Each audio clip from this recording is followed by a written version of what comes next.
Hey everyone, you're watching News Insights.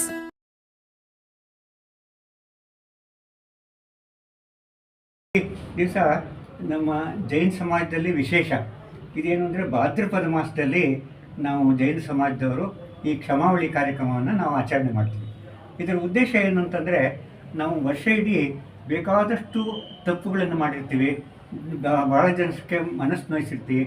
ಜನಗಳಷ್ಟೇ ಅಲ್ಲ, even ಪ್ರಾಣಿ ವರ್ಗ ಆಗಲಿ ಸಸ್ಯವರ್ಗ ಆಗಲಿ ಯಾರಿಗೇ ಆಗಲಿ ನಾವು ಬೇಕಾದಷ್ಟು ಮನ ನೋಯಿಸಿರ್ತೀವಿ. ಆದರೆ ಅದು ನಮ್ಗೆ ತಿಳಿದೇನೋ ನಡೆದೋಗ್ತಾ ಇರುತ್ತೆ. ಆದರೆ ಇದನ್ನು ವಿಶೇಷವಾಗಿ ಏನು ಅಂತಂದರೆ, ನಮ್ಮ ಆಚಾರ್ಯರುಗಳು ಮುನಿಗಳು ಪ್ರತಿನಿತ್ಯನೂ ಇದನ್ನು ಆಚರಣೆ ಮಾಡ್ತಾರೆ. ಅಂದರೆ ಯಾವುದೇ ಆಗಲಿ, ನಾನು ತಿಳಿದೇನೋ ಯಾವುದೇ ತಪ್ಪು ಮಾಡಿದ್ದನ್ನು ಕೂಡ, ಯಾರಿಗಾದರೂ ನೋವು ಉಂಟು ಮಾಡಿದರೆ, ಯಾರಿಗಾದರೂ ಕಷ್ಟ ಕೊಟ್ಟಿದ್ದರೆ ಅದು ನನಗೆ ಕ್ಷಮೆ ಕೊಡಲಿ ಅಂತ. ಆದರೆ ನಾವು ಶ್ರಾವಕರು ಅಂದರೆ, ನಾವು ಯಾವುದು ಸಂಸಾರಿ ಜೀವಿಗಳು ನಾವು ಇರ್ತೀವಲ್ಲ, ನಮ್ಮ ಸಂಸಾರಿ ಜೀವಿಗಳಿಗೆ ನಮಗೇನಪ್ಪ ಅಂತಂದರೆ, ಈ ಪ್ರತಿನಿತ್ಯ ಈ ಆಚರಣೆ ಮಾಡೋದಕ್ಕೆ ನಮಗಷ್ಟು ಕಾಲಾವಕಾಶ ಇರೋಲ್ಲ. ನಾವು ಬೇರೆ ಬೇರೆ ನೌಕರಿಗಳಲ್ಲಿರ್ತೀವಿ, ಬೇರೆ ಬೇರೆ ಕಾರ್ಯಕ್ರಮದಲ್ಲಿರ್ತೀವಿ. ಹಾಗಾಗಿ ನಮಗೇನು ಮಾಡಿದ್ದಾರೆ, ಈ ಒಂದು ವಿಧಿವಿಧಾನವನ್ನು ಒಂದು ನಿರೂಪಣೆ ಮಾಡಿದ್ದಾರೆ. ಭಾದ್ರಪದ ಮಾಸದಲ್ಲಾದ್ರೂ ಕನಿಷ್ಠ ಈ 10 ದಿವಸಗಳು ದಶಲಕ್ಷಣ ಪರ್ವ ಅಂತ ನಾವು ಆಚರಣೆ ಮಾಡ್ತೀವಿ. ಅಂದರೆ ಆತ್ಮನಿಗೆ 10 ಗುಣಗಳಿರುತ್ತೆ. ಆ 10 ಗುಣಗಳು ಯಾವುದು ಅಂದರೆ, ಉತ್ತಮ ಕ್ಷಮ ಅಲ್ಲಿಂದನೇ ಪ್ರಾರಂಭ ಆಗುತ್ತೆ. ಕ್ಷಮೆಯಿಂದ ಪ್ರಾರಂಭವಾಗಿ ಉತ್ತಮ ಕ್ಷಮ, ಮಾರ್ಧವ ಮೃದುತ್ವ, ಮಾರ್ಧವ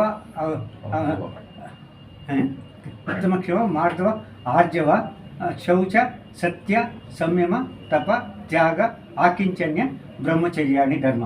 ಇದು ಒಂದೊಂದು ನಮ್ಮ ಆತ್ಮನಲ್ಲಿ ಕಟ್ಕೊಂಡಿರುವಂಥ ಕಿಟ್ಟಗಳು ಅಥವಾ ಕಲ್ಮಶಗಳು. ಈ ಕಲ್ಮಶಗಳನ್ನು ನಾವು ಆತ್ಮನಿಂದ ನಿವಾರಣೆ ಮಾಡಿಕೊಂಡ್ರೆ, ಅಂದರೆ ನಮ್ಮ ಕರ್ಮಗಳನ್ನ ನಾವು ನಿವಾರಣೆ ಮಾಡಿಕೊಂಡ್ರೆ ಆತ್ಮ ಪರಮಾತ್ಮನಾಗ್ಬೋದು. ಇದನ್ನು ಶುಭ ಧ್ಯಾನದಿಂದ, ಶುಭ ಭಾವನೆಯಿಂದ ನಾವು ಯಾವಾಗ ಆಚರಣೆ ಮಾಡ್ತೀವಿ, ಅದು ನಮ್ಮ ಕರ್ಮಕ್ಷಯಕ್ಕೆ ಒಂದು ಕಾರಣ ಆಗುತ್ತೆ. ಆತ್ಮ ಮುಕ್ತಾತ್ಮನಾಗೋದಕ್ಕೆ ಒಂದು ಅವಕಾಶ ಆಗುತ್ತೆ. ಇದಕ್ಕೆ ಭಾಳ ವಿಧಿವಿಧಾನಗಳೆಲ್ಲ ಇದೆ. ಅದು ಈಗ ಹೇಳೋದಕ್ಕೆ ಈ ನಿಮ್ಮ ಬೈಟಲ್ಲಿ ಅಷ್ಟು ಅವಕಾಶ ಇಲ್ಲ. ಆದರೆ ಇದು ಮುಖ್ಯ. ಇದು ಉತ್ತಮ ಕ್ಷಮ, ಮಾರ್ಧವ ಆರ್ಜವ, ಶೌಚ, ಸತ್ಯ, ಸಂಯಮ, ತಪಸ್ತ್ಯಾಗ, ಕಿಂಚನ್ಯ, ಬ್ರಹ್ಮಚರ್ಯಾಣಿ ಧರ್ಮ ಅಂತ ಅದನ್ನು 10 ಇದನ್ನು ಅದರಲ್ಲಿ ಸೇರಿಸಿದ್ದಾರೆ. ಅಂದರೆ ನಮ್ಮ ಈ ಕ್ಷಮಾಧರ್ಮ ಉತ್ತಮ ಕ್ಷಮಾದಿಂದ, ಉತ್ತಮ ಕ್ಷಮ ಸಾಧಾರಣ ಕ್ಷಮೆ ಅಲ್ಲ, ಉತ್ತಮವಾದಂಥ ಕ್ಷಮೆ ಮಾಡಬೇಕು. ಆಮೇಲೆ ಈಗ 10 ದಿವಸದ ಆಚರಣೆ ಆದಮೇಲೆ 11ನೇ ದಿವಸನೂ ಕೂಡ ಉತ್ತಮ ಕ್ಷಮೆಯಿಂದ ಕ್ಲೋಸ್ ಆಗುತ್ತೆ. ಅದರಿಂದ ಈ ಒಂದು ದಶಲಕ್ಷಣ ಪರ್ವದ ಟೈಮ್ನಲ್ಲಿ ಈ 10 ದಿವಸಗಳ ಈ ಆಚರಣೆಯನ್ನು ಮಾಡಿ, ಈ ಆತ್ಮನ ಈ ದೋಷಗಳೇನಿದೆ, ವಿಕಲ್ಪಗಳು ಏನಿದೆ, ಕಲ್ಮಶ ಏನಿದೆ, ಅದೆಲ್ಲ ನಿವಾರಣೆ ಆಗಲಿ ಅಂತ ನಾವು ಇದನ್ನು ಅನುಷ್ಠಾನ ಮಾಡ್ತೀವಿ. ಮಾಡಿ ಕಡೆಯ ದಿವಸ ಇವತ್ತು ಉತ್ತಮ ನಾವು ಈ ಸಾಮೂಹಿಕ ಕ್ಷಮಾವಳಿ ಅಂತ ಮಾಡ್ತೀವಿ. ಎಲ್ಲ ಜನಗಳು ಆದಷ್ಟು ಎಷ್ಟು ಜನ ಸಾಧ್ಯ ಆಗುತ್ತೆ ಅಷ್ಟು ಜನ ಬಂದು ಸೇರ್ತಾರೆ.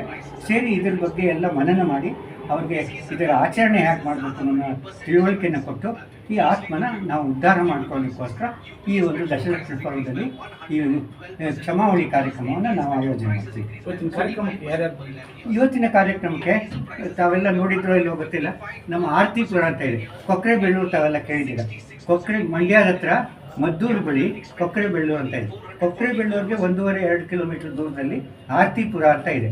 ಆರ್ತಿಪುರದ ಭಟ್ಟಾರಕರೊಬ್ಬರು, ಅವರು ಸಿದ್ಧಾಂತ ಕೀರ್ತಿ ಭಟ್ಟಾರಕ ಮಹಾಸ್ವಾಮೀಜಿ ಅಂತ, ಅವರು ಬಂದು ಅವರು ಒಂದು ಧಾರ್ಮಿಕ ಉಪನ್ಯಾಸ ಕೊಟ್ಟರು. ಜೊತೆಗೆ ನಮ್ಮ ಆದರಣೀಯ ಧರ್ಮಸ್ಥಳ ಸುರೇಂದ್ರ ಕುಮಾರ್ ಅವರು, ಅವರ ಧರ್ಮಪತ್ನಿ ಅನಿತಾ ಸುರೇಂದ್ರ ಕುಮಾರ್ ಅವರು ಬಂದಿದ್ದರು. ದೆಹಲಿಯಿಂದ ಒಂದು ನಮ್ಮ ದಿಗಂಬರ ಜೈನ ತೀರ್ಥ ಕಮಿಟಿ ಅಂತ ಒಂದಿದೆ, ದಿಗಂಬರ ಜೈನ ಸಮಿತಿಯವರು, ಅವರು ಕಾರ್ಯಾಧ್ಯಕ್ಷರು ಇಲ್ಲಿ ಬಂದಿದ್ದಾರೆ.